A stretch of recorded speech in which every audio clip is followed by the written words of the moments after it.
দর্শক শ্রোতা মণ্ডলী, আপনারা দেখছেন বরাক সংবাদ। এই মুহূর্তের একটি সংবাদ নিয়ে আপনাদের সম্মুখে উপস্থিত আমি হয়রুল। ২৬ বিধানসভা নির্বাচনে দক্ষিণ করিমগঞ্জ সমষ্টিতে প্রাক্তন মন্ত্রী তথা বর্তমান বিধায়ক সিদ্দিক আহমদের ছেলে ডক্টর তৌফিক রসুলকে বিধায়ক পদে প্রার্থী করার আনুষ্ঠানিকভাবে ঘোষণা করলেন স্বয়ং সিদ্দিক আহমেদ। বারেগ্রাম জেলা পরিষদের প্রাক্তন সদস্য হাজী আবু বকর সিদ্দিকের পৌরোহিত্যে বিধায়ক সিদ্দিক আহমদের নিজ বাসভবনে রবিবার এক কর্মী সভা অনুষ্ঠিত হয়। সভায় বক্তব্য রাখতে গিয়ে দক্ষিণ করিমগঞ্জ সমষ্টির বর্তমান বিধায়ক সিদ্দিক আহমদ বলেন, আগামী বিধানসভা নির্বাচনে আসামে আবার বিজেপি মিত্রজোটের সরকার গঠন করবে, এতে কোনো সন্দেহ নেই। আগামীতে মুখ্যমন্ত্রী ডক্টর হিমন্ত বিশ্ব শর্মার কাজকর্মের ভূয়সী প্রশংসা করে বলেন, হিমন্ত বিশ্ব শর্মা আসামের অদ্বিতীয় নেতা। ওনার সুদক্ষতার জন্য আসাম প্রতিটি সমষ্টিতে উন্নয়নের জোয়ার বইছে। বিশেষ করে দক্ষিণ করিমগঞ্জ সমষ্টিতে উন্নয়নের জোয়ার বিশেষভাবে সহযোগিতা করে যাচ্ছেন মুখ্যমন্ত্রী। বর্তমান রাজ্যের বিভিন্ন সমষ্টিতে উচ্ছেদের কাজ অব্যাহত রয়েছে, কিন্তু দক্ষিণ করিমগঞ্জ সমষ্টিতে একটি পরিবারও উচ্ছেদ করা হয়নি।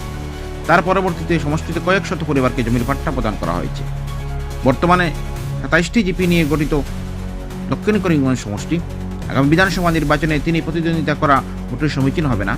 কর্মীদের স্বতঃস্ফূর্তভাবে সমর্থন এবং জোরালো দাবির পরিপ্রেক্ষিতে সমষ্টির বৃহত্তর স্বার্থে তিনি তার ছেলে তৌফিক রসুলকে বিধায়ক পদে প্রার্থী হওয়ার ঘোষণা করেন এবং মিত্রজোটের শরিক অসম গণপরিষদ দলের টিকিটে তার ছেলে মুঠে লড়ার প্রতিদ্বন্দ্বিতা করবে বলে জানান। সমষ্টির বৃহত্তর স্বার্থে তৌফিক রসুলকে বিধায়ক নির্বাচিত করার জন্য জনগণের প্রতি আহ্বান জানান সিদ্দিক আহমেদ। এদিনের সভায় প্রতিজন বক্তাই আগামী বিধানসভা নির্বাচনে প্রার্থীর ব্যাপারে বিধায়ক সিদ্দিক আহমেদকে পুনরায় প্রতিদ্বন্দ্বিতা করার আহ্বান জানান, কিন্তু সিদ্দিক আহমেদের পক্ষে সম্ভব নয়, তাহলে তার পুত্র তৌফিক রসুলকে নির্বাচনে প্রতিদ্বন্দ্বিতা করানোর জোরালো দাবি জানান বক্তাগণ। সভায় তৌফিক রসুলের নাম ঘোষণা করেন বিধায়ক সিদ্দিক আহমেদ। পরবর্তীতে সভাস্থলে সিদ্দিক আহমদ জিন্দাবাদ, তৌফিক রসুল জিন্দাবাদ ধ্বনিতে মুখরিত করে তোলা হয়। এদিকে বক্তব্য রাখেন অধ্যাপক শামসুদ্দিন, মহিলা জিপির প্রাক্তন সভাপতি আব্দুল হামিদ তাফাদার, শঙ্কর দাস, এহসান চৌধুরী, ফয়জুর রহমান, আনোয়ার হোসেন, আব্দুল বাসিদ, এখলাসুর রহমান, আব্দুল নূর, জসিমউদ্দিন প্রমুখ। মোল্লাগঞ্জ থেকে আব্দুল হামিদ লস্করের প্রতিবেদন। সেটাকে আমি স্বাগতম জানাই এবং আমি আশা করব উপরালায় যদি আমার ছেলেকে নির্বাচিত করেন, তে আমার ছেলেকে আমি বলবো যে দক্ষিণ করিমগঞ্জের মানুষের স্বার্থের উল্টা যাতে কোনো কাজ না হয়, এবং আমি যতদিন আছি আপনি সাথে থাকুন। আশা করি আপনারা সবাই থাকবেন, আমরা সবাই একসাথে মিলে আমরা দক্ষিণ করিমগঞ্জের উন্নয়নের আপনি কোন দল থেকে আপনার ছেলেকে এজিপিতে কবে জয়েন করবেন? হ্যাঁ, এজিপিতে কবে জয়েন করবেন? আমি এবার গুয়াহাটিতে যাবার পরে এখন কেউ দল এখনও জয়েন করেনি, যারা বিজেপিতে যোগদান করেছে তারাও করেনি। সুতরাং আমি সেখানে গিয়ে মুখ্যমন্ত্রীর সাথে, মাননীয় মুখ্যমন্ত্রীর সাথে আলোচনা করে তারপরে সিদ্ধান্ত নিই। আপনি কি বলবেন? আপনার ছেলে যে আপনার বাবা তো আপনাকে সমঝিয়ে দিয়েছেন দক্ষিণ করিমগঞ্জের জনগণের সবার সমর্থন দেখতে আমার খুব ভালো লাগে। সবাই যদি আমার সমর্থন দেন তে আমি লাইমো বা সবাই যদি হেল্প করেন আমি আসি। যদি আপনি বিধায়ক নির্বাচিত হন, কি করবেন আপনি? আমার বাবাই যত পুরান কাম আছে সব আমি করবার আমি চেষ্টা করব। আর আমার সবসময় আমি মানুষের লোকে রাখবো, আমার করিমগঞ্জ সাউথ করিমগঞ্জের মানুষের লোকে।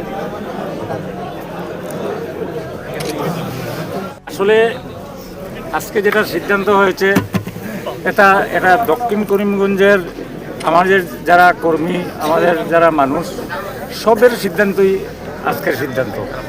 আমি কোনোদিনও ব্যক্তিগতভাবে কোনো সিদ্ধান্ত নেই না, আমি সবাই যেটা চাই আমি সেটাকেই সাপোর্ট।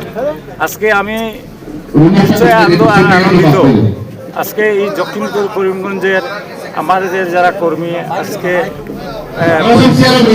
সভাপতি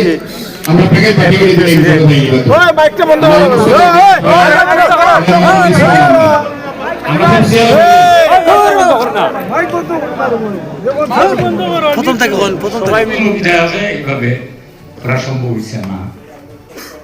আজকে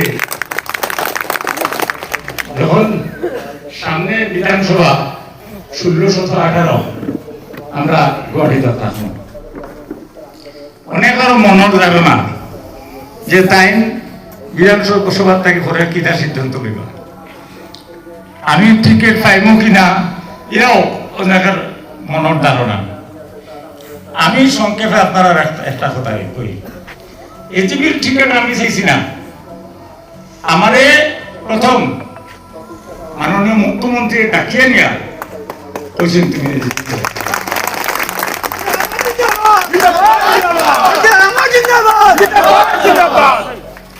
এরপরে আপনারা দেখছেন ফিল্ডে বলতে গুরিতা এখন ও যারা আইয়াও আমার বিরুদ্ধে বিভিন্ন ধরনের উৎসাহ বিভিন্ন ধরনের কথা কইছেন, আমি কোনো সময় আমি চাইছি না যে খেলোর বিরুদ্ধে মাতিয়া খেলোর বদনাম করিয়া রাজনীতি করা ঠিক না। কিন্তু পরবর্তী দেখলাম দুই সাইড একটা জবাব যদি না দেয় তাহলে বুঝা যায় তার পরিণাম হয় সারা হাসা। ও ভাই দুইয়া আমি 2000টার ক্ষেত্রে আমি জবাব দিছি। আমি যখন এখন আমি তো কাকদিন রয়ে গেছি কি বাইরে, এরা ধারণা হয়েছে যে কিন্তু সিদ্দিক আহমেদে তো খেলতে পারত না। ওই হিসাবে নয়া নয়া ক্যান্ডিডেট যখন আইছেন, আমি আর নাম বইয়া না আপনারা আমার থেকে বেশি দেখা ইন্ডিয়ান গুরিতা আর এখানে বইটা যে আমরা আমারে সিদ্দিক আহমেদ সাহেব প্রজেক্ট করছেন, আমি তার উইয়া নির্বাচনের প্রতিদ্বন্দ্বিতা করতাম। এর আগে 2-1 আসন প্রতিনিধি ইন্ডিয়ান কইছেন যে সিদ্দিক আহমেদ আমি আলাম একবার আমি আসি, যখন আনলাম তখন এমনি নানান ধরনের মানে বিভিন্ন অসুবিধার সৃষ্টি হয়। ওইয়া শেষ পর্যন্ত দুটো আনলাম, যার আনলেও মাত্র 2000 ভোটের ব্যবধান আমি আসছি। এরপরে এটা ছাড়াও আছে সারা আসাম আপনারা দেখতাম যে এসআরের মাধ্যমে কত মানুষের নাম ভোটার লিস্ট থেকে কাটাও 16,000 থেকে 20,000 পর্যন্ত মানুষের নাম কাটাও। দক্ষিণ করিমগঞ্জ আপনারা খবর নিয়ে দেখা মাত্র 1,500 থেকে 600 মানুষের নাম বাদ গেছেও না, ইনকোয়ারি চলে। গতিকে আমরা এই দক্ষিণ করিমগঞ্জে কিভাবে জমাইয়ে রাখতাম, আমরা এই পরিবারে কিভাবে বাঁচাইয়ে রাখতাম, সব জিনিস আমরা সবে মিলিয়া আমরা করা লাগবো। আমরা আজকে যারা জমছি আমরা একটা পরিবারের সদস্য, আর সব আমরা স্থানীয় মানুষ হল আমরা জমছি। আমি আশা করি আপনারা সবে সহযোগিতা করবা। আশা করি ইনশাল্লাহ যে টিকেটটা আমি চাইছি না, মুখ্যমন্ত্রী বলছেন আমি আবার গিয়া এটা ফাইনাল করবো। আমরা সারা দুই একমত করিয়া আমরা যদি নির্বাচন প্রতিদ্বন্দ্বিতা করি নিশ্চয়ই আমরা জিতবো। ধন্যবাদ আপনারা সবাইকে।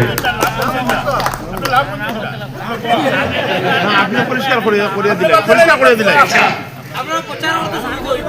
আমার ছেলে যেহেতু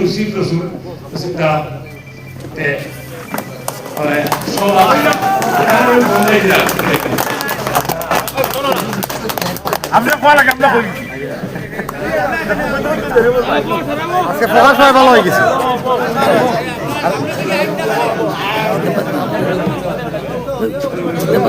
সিদ্দিক আহমেদ জিন্দাবাদ।